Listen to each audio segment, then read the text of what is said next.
So welcome to your channel study Yatra. तो आज हम करने वाले हैं लेक्चर 2 केमिस्ट्री चैप्टर 1 सॉल्यूशंस का। तो लेक्चर 1 में हमने कुछ क्लास 11th केमिस्ट्री के जो इम्पोर्टेंट कॉन्सेप्ट्स थे हमने उसको रिवाइज़ करा था कि जो कि आगे इस चैप्टर में यूज़ होने वाले हैं। तो अगर तुमने वो वीडियो नहीं देखी है तो उसको ज़रूर देख लेना। फ़िलहाल हम लोग आज पढ़ने वाले हैं volatile and non volatile solution. ये एक बहुत ही इंटरेस्टिंग और इजी कॉन्सेप्ट है। मतलब इसके न्यूमेरिकल्स भी बहुत इजी आते हैं और डायरेक्ट फार्मूला बेस्ड आते हैं। पर लेकिन जो इसके इसके जो थ्योरी है ना वो तुमको बहुत अच्छे से करनी है। मतलब जिससे तुम ना थ्योरी में वीक हो और ना न्यूमेरिकल में वीक हो। तो चलो पढ़ाई को बोरिंग नहीं इंटरेस्टिंग बनाते हैं। स्टडी आता है।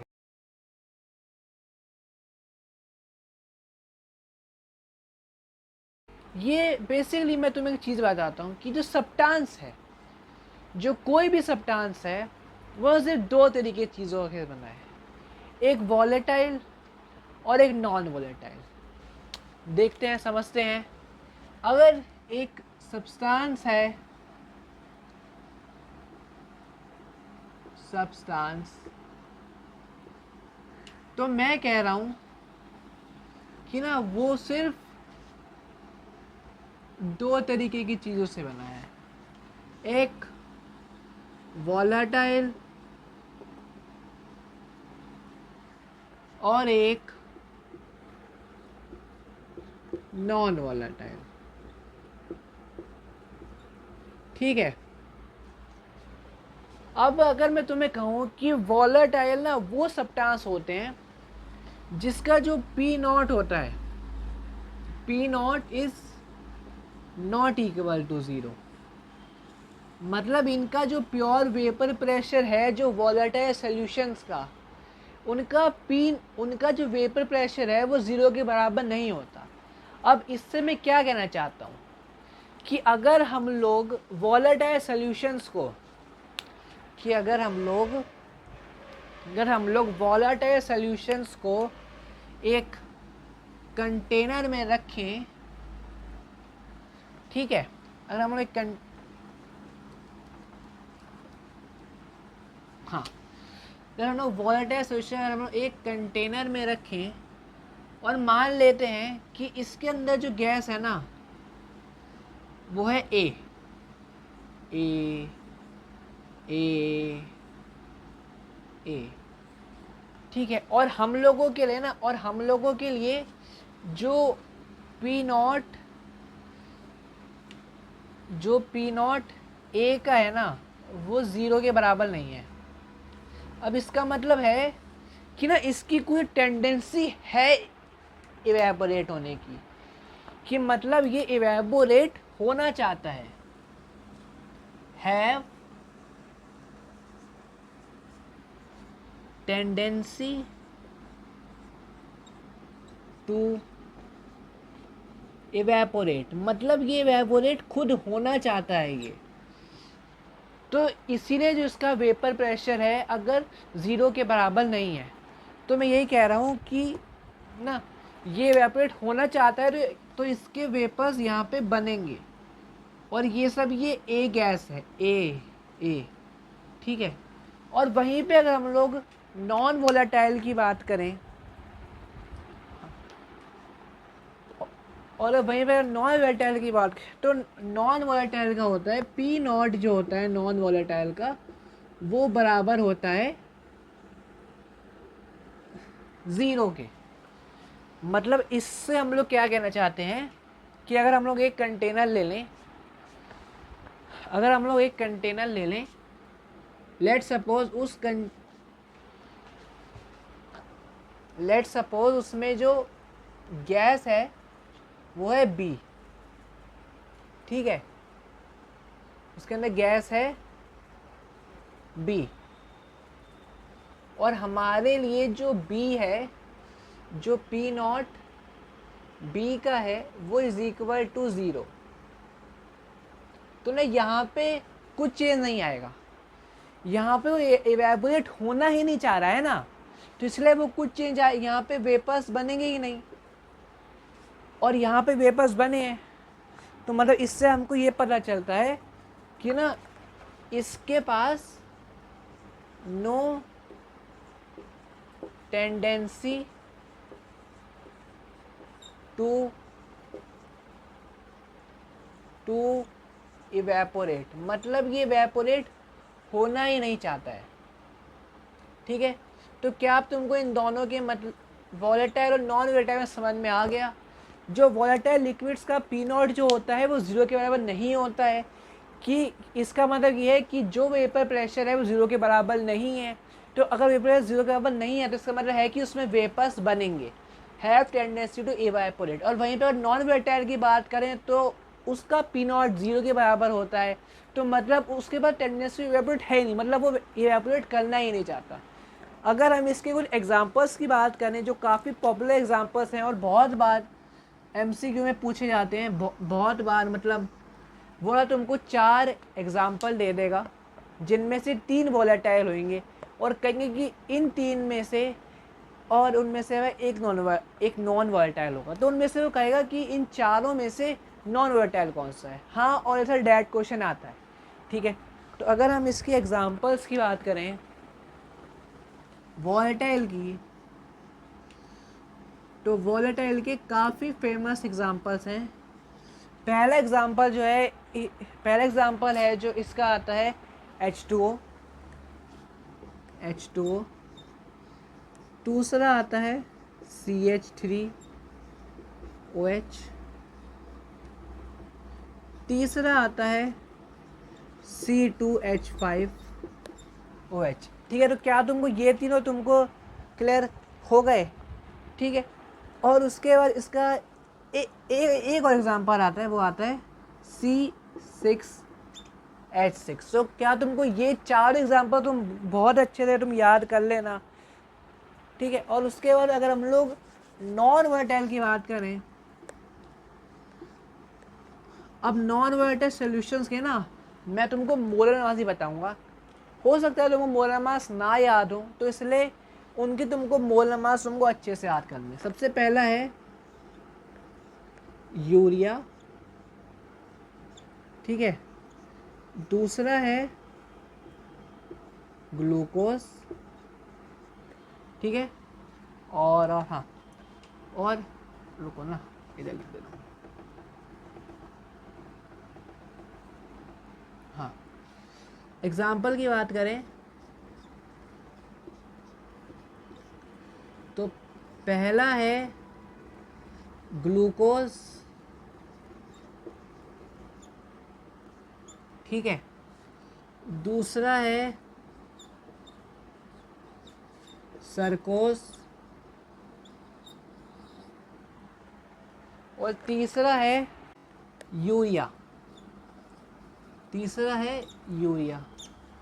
क्या हम इसको रब कर सकते हैं? हाँ, छोटा लिख देंगे।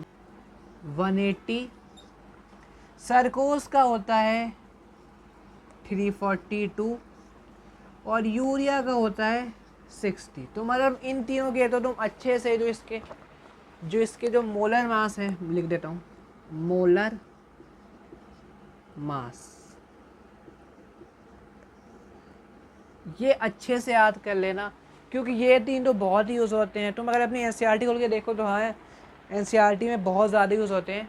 ठीक है, तो अब हम लोग ये देखते हैं कि अगर हम लोग सोल्यूशन में वोलेटाइल मिक्सचर मिलाएंगे तो क्या होगा, और अगर हम नॉन वोलेटाइल मिलाएंगे तो क्या होगा। ठीक है, हाँ, तो अब देखते हैं कि vapour pressure of a solution containing 2 volatile liquid, मतलब अगर दोनों वोलेटाइल लिक्विड हो, जो दोनों का जो पी नॉट हो वो 0 के बराबर ना हो, कि मतलब दोनों इवेपोरेट होना चाहते हो, उनकी टेंडेंसी इवेपोरेट हो, तो क्या होगा। मान लेते हैं यहाँ पे गैस है ए जो कि वॉलेटाइल है और वो इवेपोरेट होना चाहती है, तो ये अपने वेपर्स निकालेगी। ठीक है, फिर उसके बाद एक आ जाएगा सॉल्वेंट, ये सॉल्यूट था ए अब जब बी डालेगा वो डालेगा सॉल्वेंट जो, और बी भी एक वॉलेटाइल है, मतलब वो भी इवेपोरेट होना चाहती है।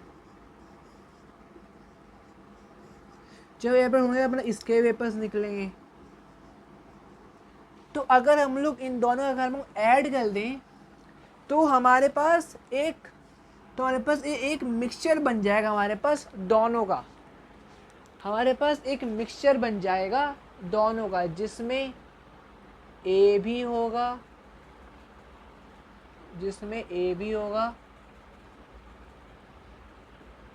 ठीक है, और जिसमें बी भी होगा, मतलब हमारे पास दोनों का एक मिक्सचर बन जाएगा दोनों गैसेस का, ठीक है।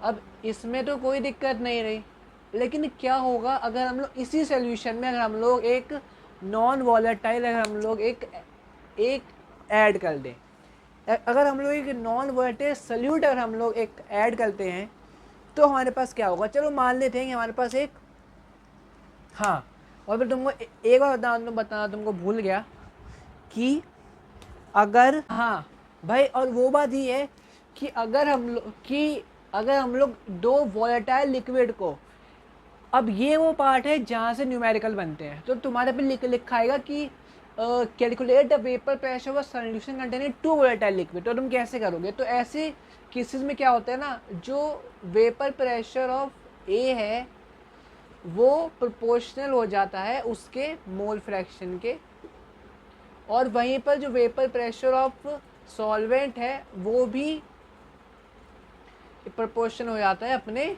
मोल फ्रैक्शन के। तो और हम लोग इसी को ही हम लोग बोलते हैं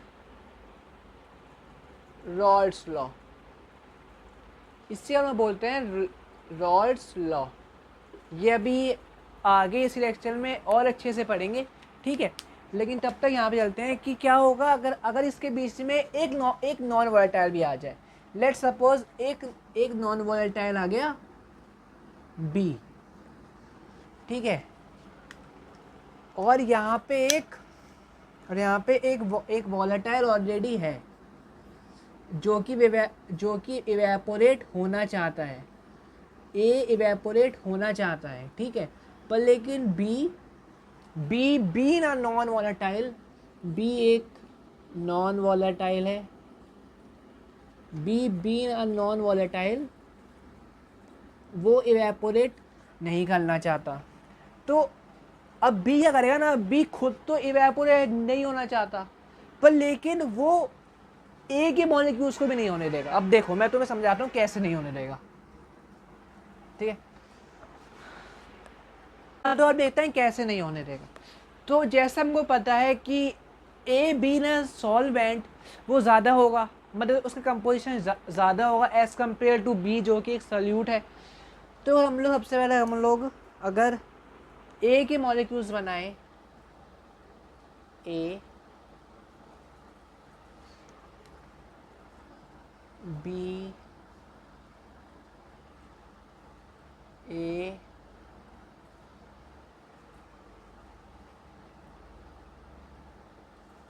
बी ए ए ए ए, हाँ, तो अब बी क्या करेगा ना, अब बी क्या करेगा, जो यहाँ मतलब जो सरफेस पे थोड़े से वेपर्स हैं भाई, वो भी ए के जो कि एक वॉलेटाइल है, वो उसके वेपर्स हमारे पास आएंगे, पर लेकिन जो नीचे जो दबे हुए वेपर्स हैं हमें वो वेपर्स ऊपर नहीं आएंगे।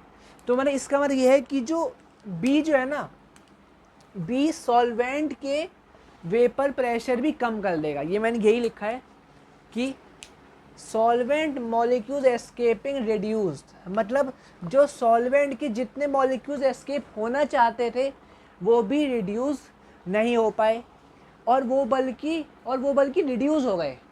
मतलब सॉल्वेंट के जो मॉलिक्यूल एस्केप होना चाहते थे वो रिड्यूस हो गए, जिसकी वजह से क्या हुआ, वेपर प्रेशर भी ऑल्सो डिक्रीज, जिसकी वजह से जो वेपर प्रेशर था वो भी ऑल ओवर डिक्रीज हो गया है, ठीक है। उसके बाद decrease in vapour pressure depends upon quantity of a non volatile solute in respective of their nature, मतलब कितना रिड्यूस होगा वो सिर्फ उसकी क्वांटिटी के ऊपर डिपेंड करता है कि तुम कितना नॉन वोलेटाइल सॉल्यूट डालोगे। ये डिपेंड करता है कि नॉन वोलेटाइल सॉल्यूट किस नेचर का है। तो हमने अभी ये चीज़ हमने प्रूफ करी है कि जो पी नॉट की जो vapour pressure of a volatile A is greater than vapour pressure of normal gas. ठीक है, जैसे हमने ये देखा कि ये एक नॉर्मल गैस थी तो इसका वेपर प्रेशर ऑफकोर्स है कि इससे तो कम ही होगा। तो अभी हमने यही चीज़ हमने प्रूफ कर भाई हाँ तो अभी हमने यही चीज़ हमने प्रूफ करी है कि अभी तुम ये देखो कि ये एक प्योर ए फॉर्म में नहीं है, ये एक मिक्सचर है। ठीक है, तो ये चीज़ हमें पता चल गई कि जो इसका जो वेपर प्रेशर होगा वो इन दोनों से तो बहुत कम होगा, क्योंकि ये दोनों तो प्योर फॉर्म में है और उसके बाद वो इवेपोरेट होना चाहते हैं। इवेपोरेट यहाँ पे भी होना चाहता है पर लेकिन यहाँ पे वो बी की वजह से पूरा इवेपोरेट हो नहीं पा रहा है, और बी उसका जो इवेपोरेट करने का फॉर्म है भाई वो कम कर रहा है, मतलब उसका वेपर प्रेशर भी कम कर रहा है। तो यही डिफरेंस था vapour pressure of a solution contain two volatile liquid, और उसके बाद जब हम उसमें सॉल्यूट ऐड कर देते हैं। तो अब हम लोग चलते हैं रॉल्स लॉ के ऊपर, जिसके बारे में मैंने अभी यहाँ पे बात करी। अब रॉल्स जी का एक प्यारा सा लॉ जो कि हमने अभी पढ़ा भी था पहले, लेकिन हम उसको और अच्छे से पढ़ते हैं। वो कह रहा है कि the partial pressure of a component is equal to the vapour pressure. Words को बहुत ही ध्यान से और बहुत ही बारीकी से पढ़ेंगे। क्या कह रहा है? The partial pressure of a component is equal to the vapour pressure, किसके बराबर? Vapour pressure of that component in pure state. मतलब प्योर स्टेट मतलब क्या है? P not multiplied by the mole fraction of the component. मतलब किससे multiply होगा? Mole fraction से। ठीक है, अब इसमें हमको रॉल्स जी क्या कह रहे हैं? अब इसमें हमको रॉल्स जी ये कह रहे हैं, मान लेते हैं हम ना दो गैस लेते हैं।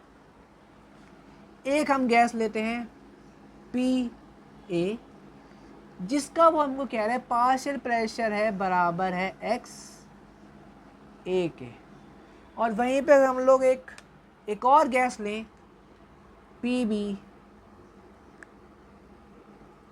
जिसका मोल फ्रैक्शन है बी के बराबर। ठीक है, तो तुम्हें एक चीज़ तुमको पता है कि जब भी प्रोपोर्शनैलिटी साइन हटता है तब एक कांस्टेंट लगता है। तो यहाँ पे हमें कांस्टेंट लगा देते हैं, पी ए बराबर हो जाएगा के एक्स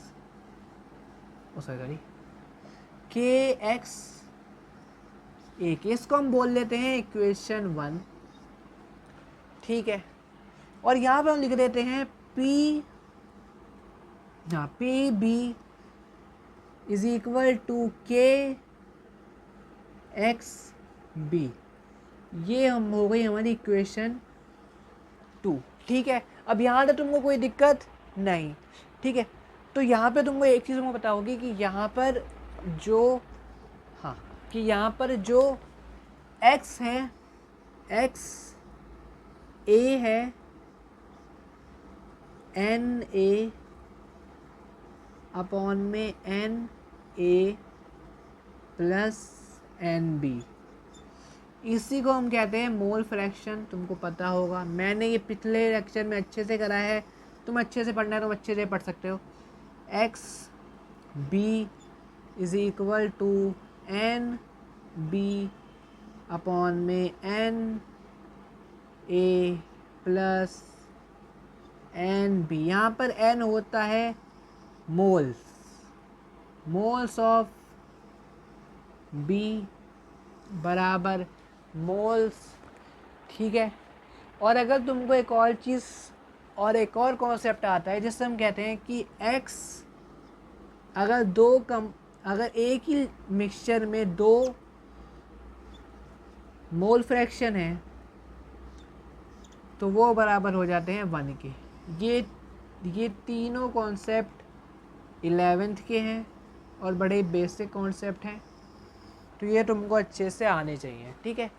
तो अगर हमको प्रोपोर्शनैलिटी साइन अगर हम लोग हटाएंगे तो हम ना एक चीज़ कहते हैं कि लेट अस कंसिडर प्योर ए। हम इसमें हम ले रहे हैं सिर्फ ए ले रहे हैं, ठीक है। तो let us consider pure form of A, pure A. अब प्योर ए में क्या होगा, प्योर ए में ये होगा कि जो होगा चीज़ की जो मोल फ्रैक्शन होगा,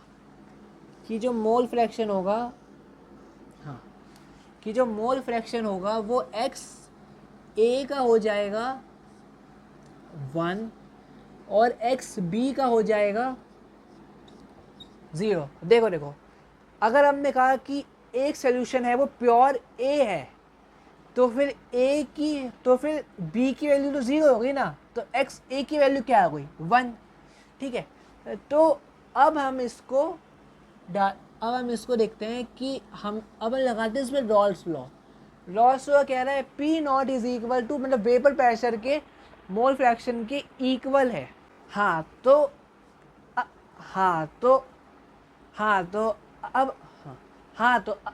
अरे यार, तो अब हम लोग ये करते हैं कि जो एक्स ए की वैल्यू हमारी निकली ना वो हम लोग इस इक्वेशन में पुट कर देते हैं।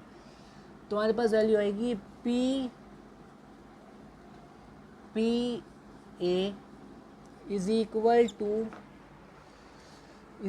टू हाँ के 1 आई है। मतलब कि जो पी ए की वैल्यू है वो है के बराबर, और जब के की बराबर हो गई है इसका मतलब है कि ये प्योर फॉर्म ऑफ ए है, मतलब इसमें कांस्टेंट बचा, मतलब ये प्योर फॉर्म ऑफ ए है। तो अब हमारे पास आ गई के की वैल्यू, तो के की वैल्यू अब हम इधर पुट कर देंगे। तो जो टोटल हमारे पास जो इक्वेशन बनी वो बनी P A is equal to P not A into X A. तो ये हमारे पास आ गया रॉल्स लॉ। यही सेम चीज़ हम लोग इसमें भी करेंगे कि let us consider pure B करते हैं। तो प्योर बी को लेट करने से हमारे पास क्या आ जाएगा, जो एक्स बी है वो बन जाएगा 1, ये कैसा 1 है, तो वो बन जाएगा 1, और जो एक्स ए है वो बन जाएगा 0। मतलब अगर हम लोग इसी एक्स बी की वैल्यू अगर हम लोग इसमें पुट करेंगे तो हमारे पास आएगा P B is equal to K की वैल्यू 1, और जैसे ही पी बी पी नॉट और जैसे ही पी बी के बराबर होगी तो वो प्योर फॉर्म ऑफ बी बन जाएगी, क्योंकि इसमें सिर्फ कांस्टेंट बचा है। तो अब हम लोग ये के की वैल्यू अब हम इसमें पुट कर देंगे, तो हमारे पास इक्वेशन बन जाएगी P B is equal to P not B into X B. तो ये हमारे पास बन गया बी का रॉल्स लॉ। अब एक छोटा सा लॉ एक और आता है, वो आता है डाल्टन्स लॉ। अब डाल्टन्स लॉ हमसे क्या कहता है अभी बताते हैं। जो डाल्टन्स लॉ हमसे कहता है कि टोटल वेपर प्रेशर, बड़ा एक छोटा सा लॉ है, यहीं समझा देते हैं। इतना छोटा सा लॉ है कि इधर आ जाएगा। हाँ, तो अब जो डाल्टन्स लॉ जो आता है, डाल्टन्स लॉ में कुछ नहीं है, वो बस हमको ना टोटल वेपर प्रेशर बताता है। तो मतलब अगर हमको इन दोनों, जैसे अगर हमको टोटल प्रेशर निकालना हो तो ये प्लस होगा, हाँ, P not A X A plus ये प्लस होगा, P not B X B. तो यही हमारा कहता है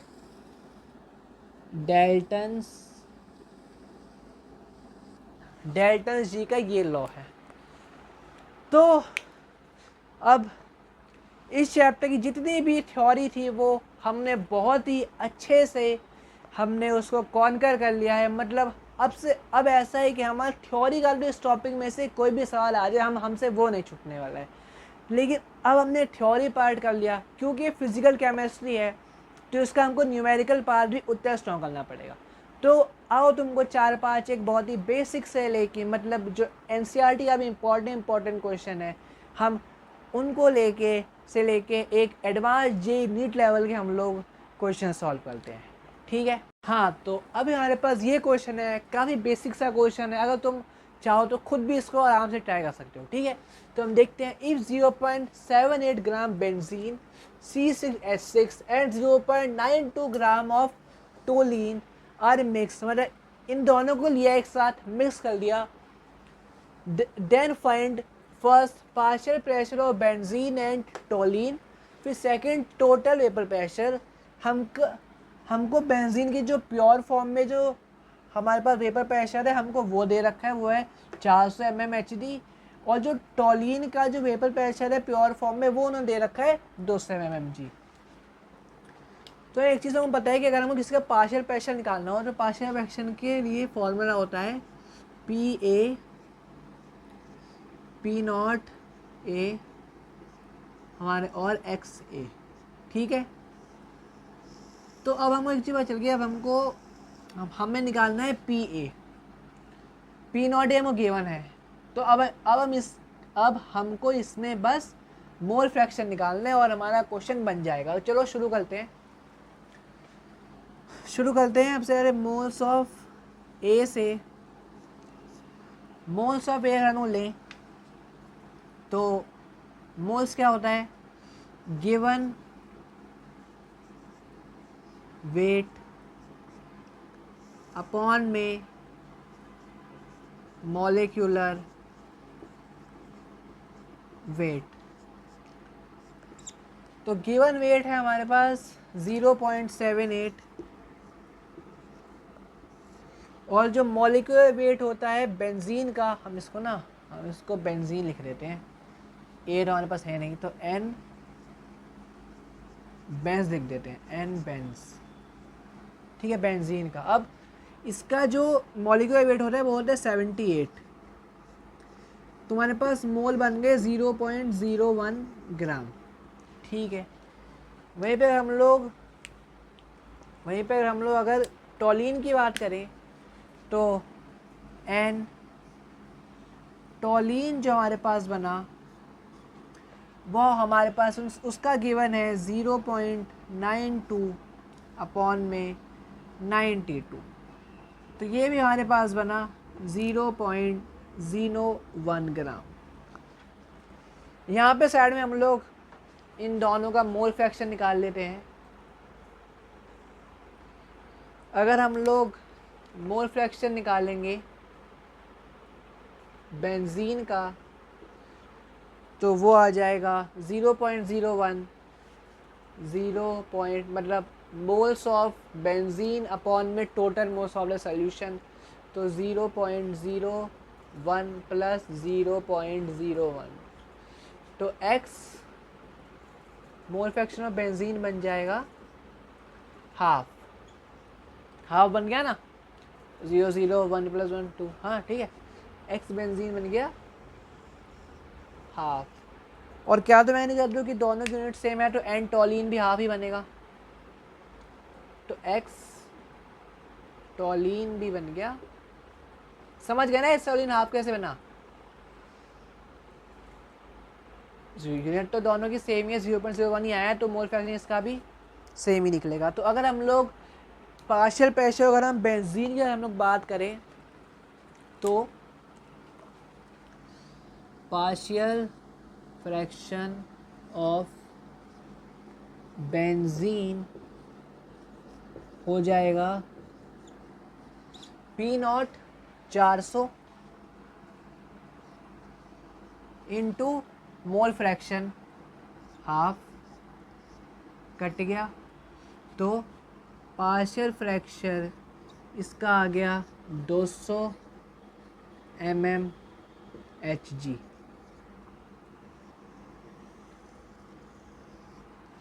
और वहीं पे अगर हम लोग टॉलिन की बात करें तो पार्शियल प्रेशर ऑफ टॉलिन हमारे पास आ जाएगा 200, इसका भी मोल फ्रैक्शन है हाफ, तो इसका हमारे पास आ जाएगा 100 mmHg।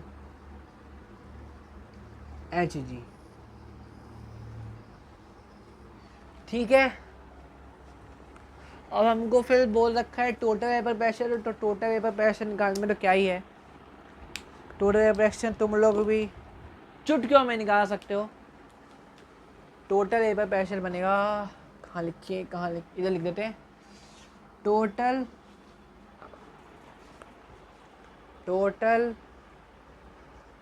वेपर प्रेशर 200 + 100 200 + 100 बनेगा 300 mm ऑफ Hg। तो ये बड़े बेसिक क्वेश्चन था जिसमें हमारे बेसिक क्लियर हो जाएं और तुमको फॉर्मूला एप्लीकेशन हो जाए कि लगेगा कैसे। अब थोड़ा सा लेवल को बढ़ाते हैं, एनसीईआरटी में मोस्टली ऐसे क्वेश्चन मिलेंगे, बस बेंजीन की जगह सरकोस कर देगा, ग्लूकोज कर देगा, और सारी चीज़ नहीं होना है। बाकी हम अगले क्वेश्चन में बढ़ते हैं। हाँ, तो अगर हम लोग ये क्वेश्चन देखें, ये है if 3 moles of ethanol and 1 moles of methanol are mixed, find total vapour pressure. जब इथेनॉल का प्योर वेपर प्रेशर है 55 mmHg और मिथेनॉल का प्योर वेपर प्रेशर है 50 mmHg। ठीक है, ये काफ़ी बेसिक क्वेश्चन है और सिमिलर टू प्रीवियस क्वेश्चन है, तो एक बार तुम खुद इसको सॉल्व करके देख सकते हो। मैं तुमको 1 मिनट देता हूँ।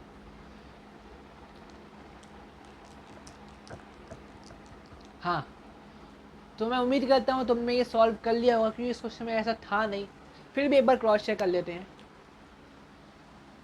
जैसे हमें पता है कि जो टोटल प्रेशर है इसी टर्म देख लेते हैं, वो होगा P0 E XE plus P0 M XM।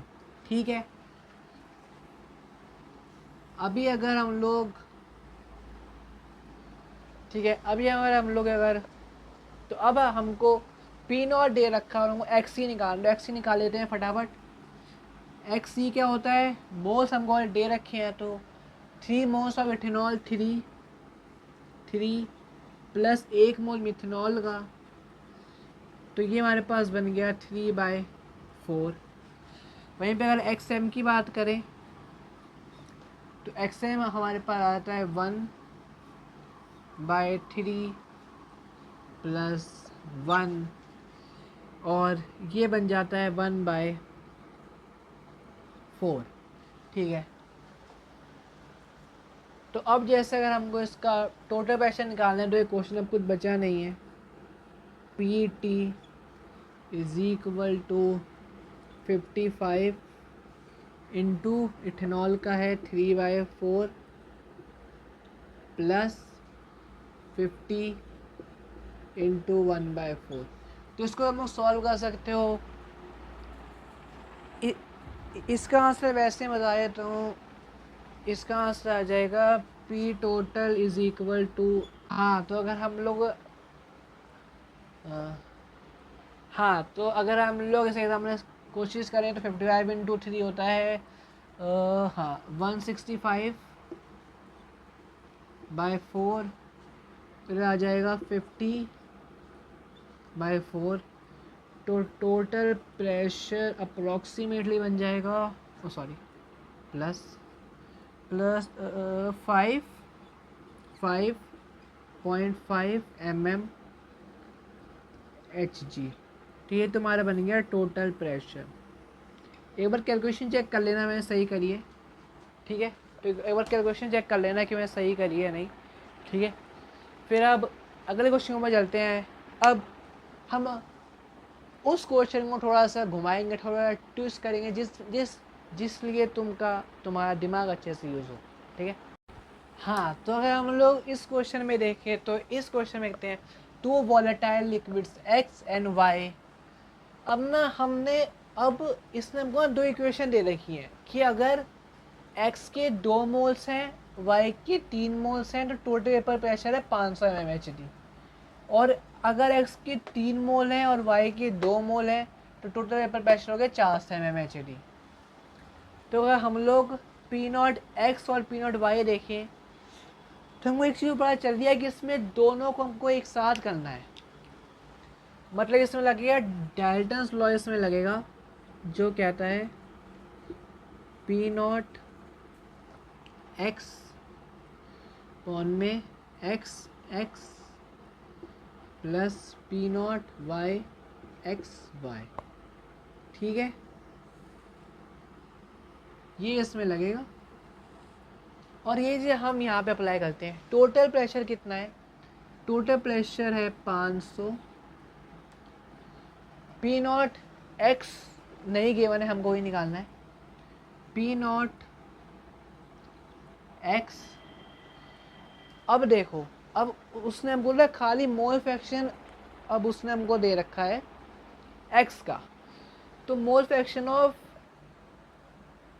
x, हाँ, तो मोल फ्रैक्शन ऑफ x कितना हो जाएगा, वो जाएगा इंटू 2 बाय, अभी हम लोग सिर्फ फर्स्ट इक्वेशन की बात कर रहे हैं, तो 2 by 2 plus 3 5 plus P0 y into, अब देखो, अब यहाँ पे हो जाएगा 3 बाय 3 प्लस 2 5, ये हो गई इक्वेशन फर्स्ट। ये जो समझ में आ गई मैंने मोल फ्रैक्शन कैसे निकाला, क्योंकि मोल फ्रैक्शन का y में इधर 3 है और अपॉन में टोटल मोल्स वही, और यहाँ पे टोटल मोल्स x के 2 है, फिर उसके बाद टोटल मोल्स आ रहे हैं 5, 3 प्लस 2। अब दूसरे देखते हैं हम, दूसरे में जो है वो है 400 mm का जो टोटल प्रेशर दे रहा है, अब उसमें P0 x इंटू, अब देखो, अब यहाँ पे जो मोल फ्रैक्शन लेंगे वो हम लेंगे 3 मोल्स ऑफ x अपॉन में total moles 5 plus P0 y into 2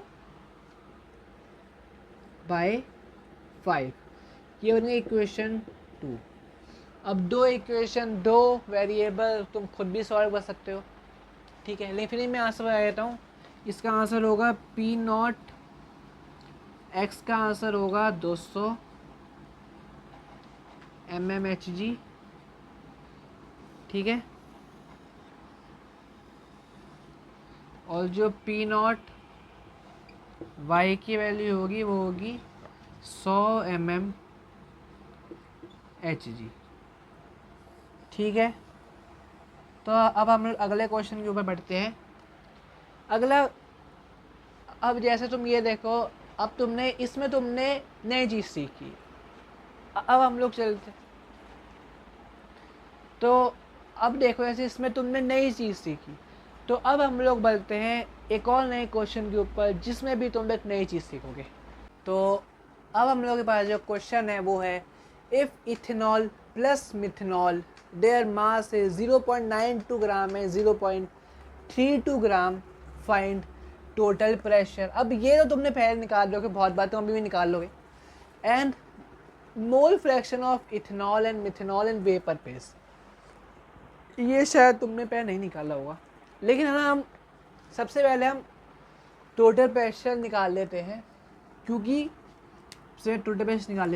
vapour phase से भी, क्योंकि वेपर फेज का जो फॉर्मूला होता है उसमें भी टोटल प्रेशर की जरूरत होती है। तो सबसे पहले अपने ना बेसिक तरीके से हम लोग टोटल प्रेशर निकाल लेते हैं। तो सबसे पहले बेसिक तरीके से हम लोग क्या करेंगे, हम लोग मोल्स निकालेंगे इथेनॉल के, ठीक है। तो एक बार तुम खुद जाके देखो इथेनॉल के मोल्स, और एम गुड टोटल प्रेशर जो भी निकलेगा तुम उसका आंसर कमेंट में कर दो। तो चलो अब तुमने, आई होप सो तुमने कर लिया होगा। तो एन ई कितना गिवन है, 0.92 अपॉन में 0.42। तो अगर तुम अप्रॉक्सीमेटली देखे हो तो अप्रॉक्सीमेटली इसका आंसर बन रहा है 0.01। ठीक है। वे हम मिथेनॉल की बात करें तो मिथेनॉल 0.32 जो उसका मॉलिक्यूलर वेट होता है वो भी, सॉरी हाँ, वो भी 32 होता है। तो ये हो गया, एक सेकेंड, हाँ 0.02 0.01। ठीक, यहाँ तक कोई दिक्कत नहीं। तो अब उसको टोटल प्रेशर निकालना है, तो टोटल प्रेशर के लिए हमको इसका मोल फ्रैक्शन निकालना पड़ेगा। तो जल्दी से मोल फ्रैक्शन निकाले थे हम लोग, एक्स ई 0.02 अपॉन में 0.03, सो एक्स एम 0.01 अपॉन में 0.03। ठीक है। टोटल प्रेशर निकालेंगे।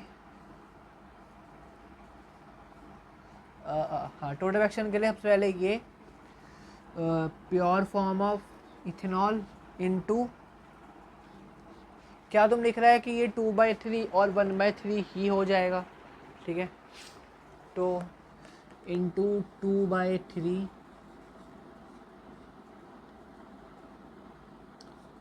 प्लस, हाँ, प्लस इथेनॉल का प्योर फॉर्म 50 इंटू जो इसका मोल फ्रैक्शन निकला 1/3, 1/3। तो जो टोटल प्रेशर जो निकला, अगर हम सॉल्व करें 55 इंटू 2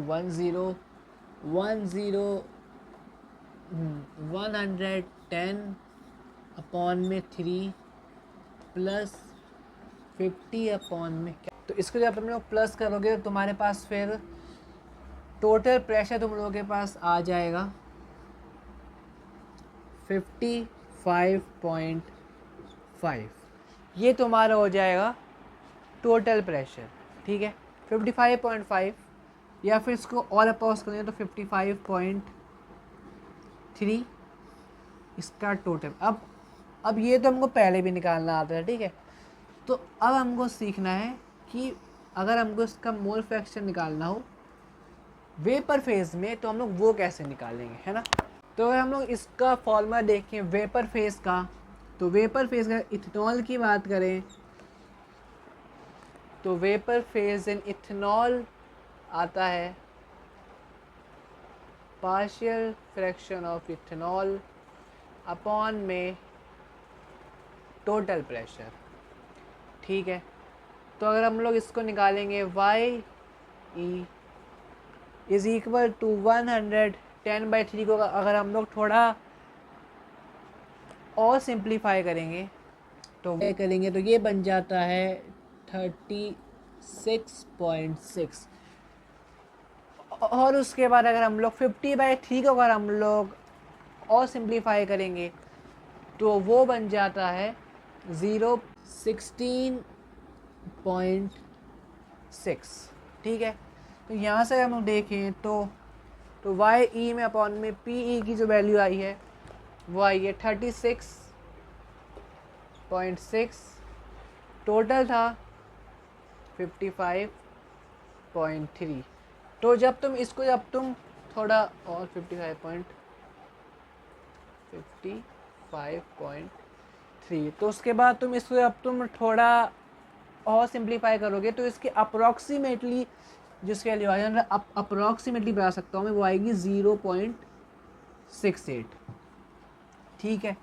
तो यार वही चीज़ अगर तुम लोग अगर मिथेनॉल यहाँ करने की कोशिश करोगे तो उसका आ जाएगा पार्शियल फ्रैक्शन, कि partial pressure of methanol upon में टोटल प्रेशर।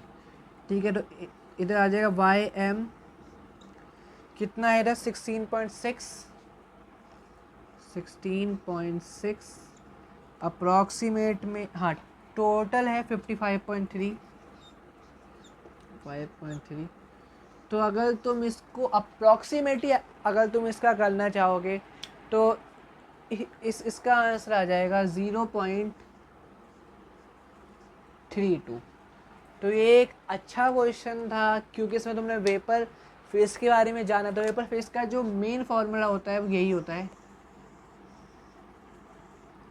ठीक है, तो इस फॉर्मूले को ध्यान में रखना। तो अब चलते हैं अपने नेक्स्ट और लास्ट क्वेश्चन के ऊपर। अब हम लोग सॉल्व करते हैं जेईई मेन 23 का एक बहुत ही प्यारा और एक बहुत ही कॉन्सेप्चुअल क्वेश्चन, जिसमें है कि when benzene plus टॉलिन is mixed.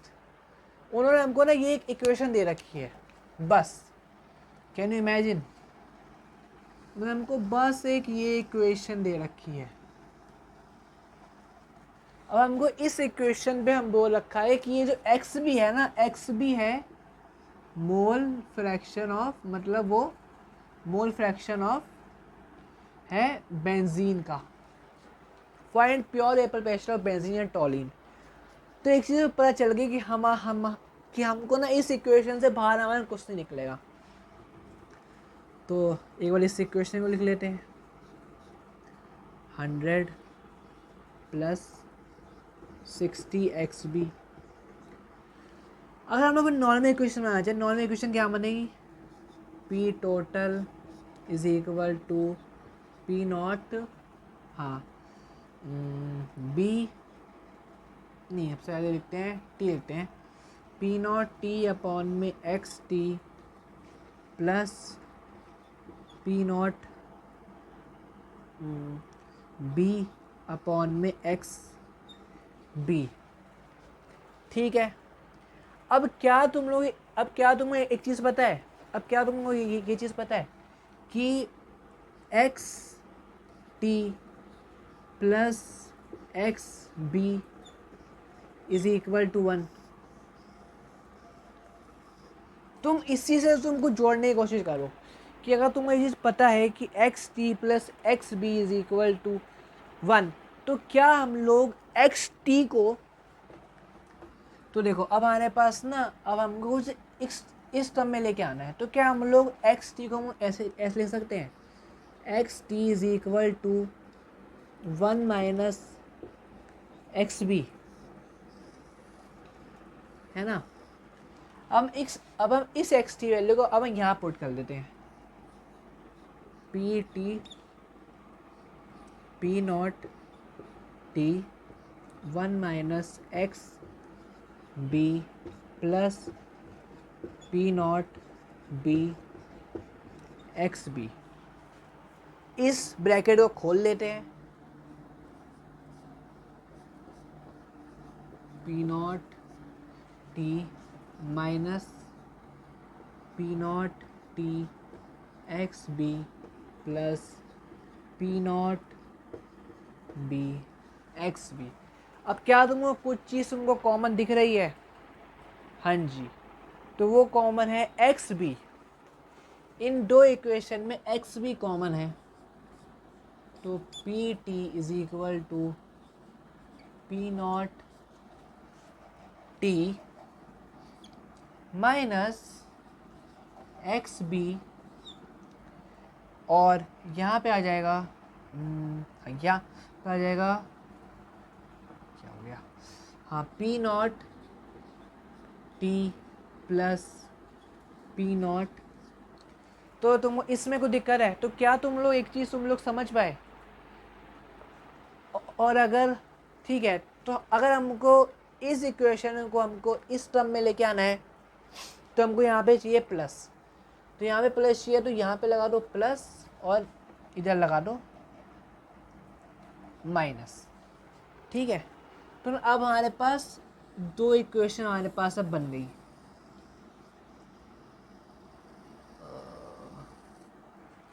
ये बन गई सेकेंड इक्वेशन और ये थी फर्स्ट इक्वेशन। तो अगर हम लोग कंपेयर करेंगे तो सेम है, पी नॉट टी की वैल्यू 100, ठीक है। तो अगर हम लोग पी नॉट टी की वैल्यू देखें तो पी नॉट टॉलिन की वैल्यू यहाँ से कंपेयर करें तो पी नॉट टी की वैल्यू है 100, ठीक है। और उसके बाद हम लोग अगर एक्स बी मतलब P not T minus P B is equal to 60, हम ये चीज़ बचा रही है हमको, P not T minus P not B is equal to 60, और ये बराबर है 100 के minus P not is equal to 60। तो इधर प्लस, तो यहाँ से माइनस का साइन हट जाएगा, तो पी नॉट बी का आ जाएगा 160। तो ये एक स्टैंडर्ड क्वेश्चन है, और ये इसी क्वेश्चन से, और ये क्वेश्चन ऐसे ही होगा। बस इसके बाद एक छोटा सा कॉन्सेप्ट यही है कि हम इसको ग्राफिकल कैसे रिप्रेजेंट करेंगे। तो आई होप तुमको ये क्वेश्चन अच्छे समझ में आ गया होगा। बस उसके बाद एक छोटा सा कॉन्सेप्ट है, बस वो समझते हैं, फिर उसके बाद इस लेक्चर को एंड करते हैं। अब ये आज का आखिरी टॉपिक है, जो है graph representation of A plus B volatile. ये मोस्टली एमसीक्यू में आता है। सो सबसे पहले हम एक ग्राफ बनाते हैं।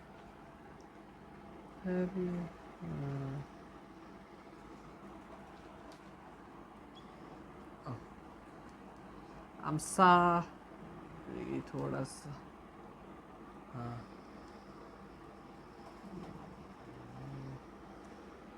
थोड़ा बड़ा बड़ा जैसे तुमको भी दिखे अच्छे से,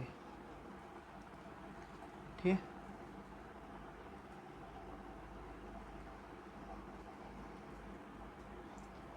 है। तो ये है ग्राफ, ठीक है। इस ग्राफ में हम लोग लेंगे दो गैस की, मतलब दो लिक्विड, एक होगा पार्शियल प्रेशर ऑफ ए, जिसको हम डिनोट करेंगे रेड से, पी नॉट ए अपॉन में एक्स ए, और दूसरा हम लोग लेंगे पी बी, जिसको हम डिनोट करेंगे P not B X B के साथ, ठीक है। मान लेते हैं यहाँ पे हमने लिया ए, यहाँ पे हमने लिया प्योर ए, इसका मतलब है जो एक्स ए की वैल्यू है वो है 1, और जो एक्स बी की वैल्यू है वो है 0। मतलब कि हमको 1 से शुरू करके हमको एक्स बी, हमको कवर तो हमको पूरा ही करना पड़ेगा ना। हम ऐसा तो है नहीं कि हम मोल फ्रैक्शन में हम लोग खाली ये से काम चला लें, तो कवर तो हमको पूरा ही करना पड़ेगा। तो अगर यहाँ से हम शुरू करते हैं प्योर ए,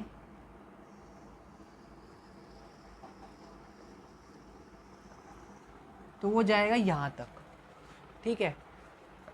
और ये जो है ये है पी नॉट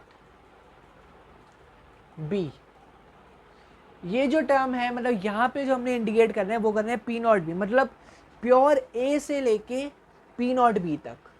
तो इसलिए ये जो इक्वेशन बन गई, ये बन गई P B is equal to P not B X X B. अब ऐसा ही सेम हम लोग ए के लिए, बी के लिए भी करेंगे। तो इसका करेंगे प्योर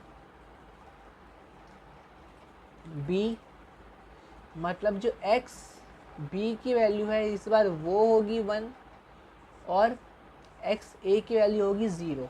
तो इसमें भी एक्स बी से लेके हमको एक्स ए तक जाना है। तो अब इसको भी शुरू करेंगे हम लोग।